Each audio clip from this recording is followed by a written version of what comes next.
بعد میں معلوم ہوا کہ اصل میں وہ تمام سیٹ اپ اس لیے تھا کہ میری تربیت میں دو چیزوں کی خامی رہ گئی تھی. میری لائف سٹائل کی وجہ سے، لائف سٹائل ذرا ڈفرینٹ تھا میرا، تو مجھے یہ موقع نہیں ملا کہ میں اللہ کے بندوں کو کھانا اپنے ہاتھ سے پکا کے کھلاتا یا لوگوں کے جھوٹے برتن دھوتا. یہ دونوں کام نہیں کر سکا تھا. فقیر کی تربیت کے اندر ان دو چیزوں کو بہت دخل ہے.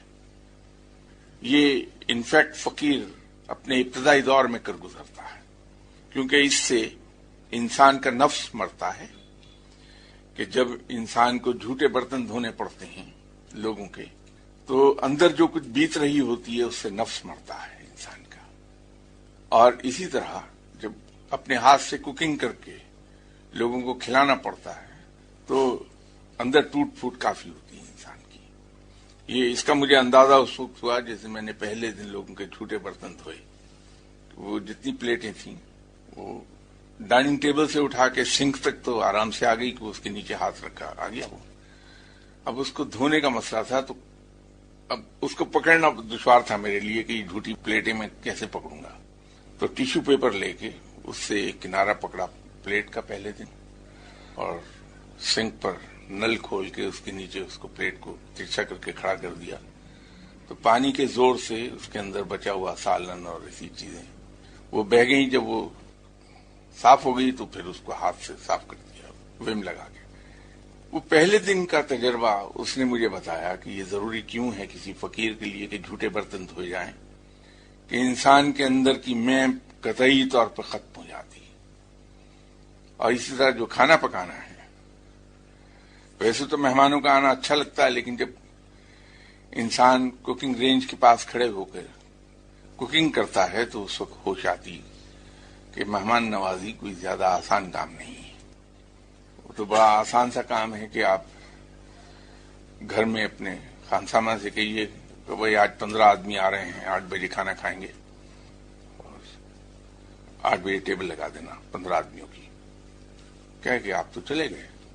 بعد میں کوکنگ ہو رہی، کھانا کھایا، ٹیبل سے اٹھ کے ڈرائنگ روم میں جا کے بیٹھ گئے تو ملازم برتن سمیٹ کے دھو کے برابر کرتے ہیں تو محسوس بھی نہیں ہوتا. تو بڑا اچھا لگتا ہے مہمان نوازی کا یہ انداز. لیکن جب خود کوکنگ کرنی پڑتی ہے تو انسان کی میں مرتی ہے. تو وہ جو آبزرو ہم کر رہے تھے شاہ صاحب کو کہ کس طرح سے یہ پکاتے ہیں اور کیسے سرو کرتے ہیں، وہ ایک علم تھا باقاعدہ. اسی طرح ان کی باتیں سنتے تھے. میں نے شاید قصہ سنایا تھا کہ وہ ایک رات میں تسبیح کر رہا تھا بیٹھا ہوا، تو سڈنلی مجھے محسوس ہوا کہ میں کسی نئی جگہ چلا گیا ہوں، اور میں وہاں گھوم رہا تھا تو سمندری پانی وہاں آ گیا. میں ایک ذرا سا 2-4 فٹ بلند جگہ پر کھڑا ہو گیا. تھوڑی دیر میں پانی پھر میرے پاؤں تک آ گیا. میں اور بلند جگہ پر چلا گیا. کرتے کرتے جب وہ بہت بڑھا تو ایک وائٹ بلڈنگ تھی، میں اس میں داخل ہوا تو پانی میرے پیچھے پیچھے، پہلی منزل ڈوب گئی، دوسری ڈوب گئی، تیسری ڈوب گئی، حتیٰ کہ میں روف ٹاپ پہ پہنچ گیا اس وائٹ بلڈنگ کی. بہت بڑی بلڈنگ تھی، اور میں اس بلڈنگ پر کھڑا تھا تو پانی بالکل اس کے روف لیول پر تھا، ٹکرا رہا تھا پانی اس کے. اور میں سوچ رہا ہوں کہ جاؤں گا کہاں، یہ تو سب ڈوب گیا سب کچھ. اتنی دیر میں ایک نیول بوٹ آئی، اس میں بیٹھا اور نکل گیا وہاں سے. یہ قصہ میں نے شاہ صاحب سے سنایا کہ رات میں پڑھ رہا تھا بیٹھا ہوا، تو تسبیح کے بعد میں نے یہ دیکھا سب. تو یہ کون سی جگہ تھی؟ میری بات کرنے کے بعد نظر جو پڑی چہرے پر تو معلوم ہوا کہ آنکھیں سرخ ہوئی بھی باہر کو آئی ہیں جلال کے مارے. پہلا جملہ جو آپ نے فرمایا وہ یہ تھا کہ تم اپنی حرکتوں سے باز نہیں آؤ گے. میں نے کہا حضور کیا ہوا، کہ تم میرے پیچھے کیوں آئے تھے رات؟ میں نے کہا صاحب آپ کے پیچھے تو نہیں تھا. کہ یہ جو تم کہہ رہے ہو یہ کیا تھا؟ میں نے کہا حضور یہ تو میں نے آپ کو بتایا، میں رات پڑھائی کر رہا تھا، پڑھائی کے دوران میں نے دیکھا کہ میں اس طرح اس علاقے میں چلا گیا ہوں، تو وہاں یہ سب میں نے دیکھا، تو آپ تو نہیں تھے وہاں. تو پھر غالباً میرا خیال ہے شاید حالت کشف میں انہوں نے دیکھا کہ میں کیا کہہ رہا ہوں. تو ایک دم کول ڈاؤن ہو گئے. کہنے لگے یہ جاپان میں ایک جزیرہ ہے، وہاں میری ڈیوٹی لگی تھی اور تم میرے پیچھے وہاں آ گئے. آج سے 6 دن یہاں پر سمندری طوفان آنے والا ہے، اور یہ جو بلڈنگ تم کہہ رہے ہو یہ جاپان کی نیول ہیڈ کوارٹر کی بلڈنگ ہے. یہ جزیرہ غرق ہو جائے گا اس طوفان میں. تو تم اس بلڈنگ کی چھت پر چڑھے ہوئے تھے جو تم مجھے بتا رہے ہو. ٹھیک ہے، ہوگا. لیکن پتہ اس وقت چلا کہ 7ویں دن اخبار میں نیوز تھی کہ جاپان کے فلاں جزیرے میں سمندری طوفان آ گیا اور اس سے ان کے نیول ہیڈ کوارٹر کی بلڈنگ ڈوب گئی، اس میں وہ جزیرہ غرق ہو گیا. اب یہ قصہ جو ہے، اب یہ کسی نے تو نہیں مجھے پڑھایا، اتنا مرشد صاحب نے سبق پڑھایا تھا کہ ایسا ہوگا. تو یہ سننے سے اور آبزرو کرنے سے علم سیکھتا ہے انسان. ہم بہت دور نکل گئے اپنے ٹاپک سے. جب تک کہ ہم فقیر کی محفل میں زبان بند کر کے نہیں بیٹھیں گے، اپنی ہی کہے جائیں گے اور فقیر کی نہیں سنیں گے تو علم میں اضافہ نہیں ہوتا. اگر ہم جا کے فقیر کو یہ بتانے لگیں کہ صاحب میں نے فلاں وقت یہ دیکھا، فلاں وقت یہ دیکھا، فلاں وقت یہ ایکسپیرینس کیا، تو فقیر آگے سے گھاس نہیں ڈالے گا، وہ اپنی زبان بند کر لے گا. نتیجہ یہ ہے کہ جو کچھ ہم نے سیکھنا تھا وہ ختم ہو جائے گا. ایک صاحب بڑے شاہ صاحب کے پاس حاضر ہوئے. انہوں نے کہا صاحب آپ کو سلام کرنے آیا تھا. ویسے تو میں نے حضرت علی کرم اللہ وجہہ کے دست مبارک پر بیعت کی ہوئی ہے، لیکن میں آپ کو سلام کرنے آیا ہوں. معلوم نے اس شریف آدمی نے، اس بیچارے نے شاید اس اینگل سے بات کہہ دی کہ میں اگر حوالہ دے دوں گا جناب حضرت علی کرم اللہ وجہہ کا تو شاہ صاحب فقیر آدمی ہیں، تو اس نسبت سے شاہ صاحب میرے لیے زیادہ مہربان ہو جائیں گے. میرا اپنا اندازہ ہے، شاید ان صاحب نے یوں یہ ڈسکلوز کر دی بات. لیکن اس کا ریئیکشن بالکل الٹ ہوا کہ شاہ صاحب بگڑ گئے اور ان سے کہنے لگے کہ اگر آپ نے اتنی بڑی ہستی کے دست مبارک پہ بیعت کی ہے تو میرے پاس کیا لینے آ رہے ہو؟ جاؤ، میرے پاس تمہارا کیا کام ہے؟ اب اس آدمی کا رنگ میں نے دیکھا کہ اڑ گیا کہ یہ کیا ہو گیا. اب مجھے معلوم تھا کہ اگر یہ آگے سے آرگومنٹ کرے گا تو شاہ صاحب اور بگڑ جائیں گے. تو میں نے اس کو ایسا سے اشارہ کیا کہ اٹھ کے چلے جاؤ، بولنا نا. وہ پھر بھی کوشش نے کی آرگومنٹ کرنے کی، تو وہی ہوا جس کا میں جس سے ڈر رہا تھا کہ ڈانٹ پڑی. پھر میں نے اشارہ کیا کہ چپ رہو، جاؤ یہاں سے. وہ چلا گیا تو باہر پھر میں گیا اس کے پیچھے جا کے اس سے کہا کہ آپ نے غلطی کی. فقیر کو کبھی یہ نہیں بتاتے کہ میں کیا ہوں. وہاں عاجزی سے جائیے، انکساری سے کہ آپ کچھ نہیں تو فائدہ ہوگا، اس سے کچھ حاصل کر لیں گے. جب آپ یہ نیم ڈراپنگ کریں گے، اتنے بڑے بڑے نام کوٹ کریں گے، تو پھر آگے سے وہی کچھ سنیں گے جو سن لیا. تو آئندہ جب آپ یہاں تشریف لائیں تو مت یہ کہیے کہ میں کس کے دست مبارک پر بیعت ہوں، کیا ہوں، تو پھل پائیں گے آپ. یہ آداب محفل ہیں کہ فقیر کی محفل میں جب ہم جائیں تو ان آداب پر نظر رکھیں تو بہت کچھ حاصل کر لیں گے. لیکن یہ جو آداب بتائے ہیں میں نے کسی فقیر کی محفل سے بتائے ہیں. یہ محفل فقیر کی نہیں ہے. یہاں تو آپ جس طرح جی چاہے بیٹھیے، جو کچھ جی چاہے بولیے، یہاں کسی پر کوئی پابندی نہیں ہے. لیکن جب کبھی کسی فقیر کے پاس جائیں تو پھر انشاءاللہ تعالی بشرط زندگی اگلی اتوار ملاقات ہوتی ہے آپ سے.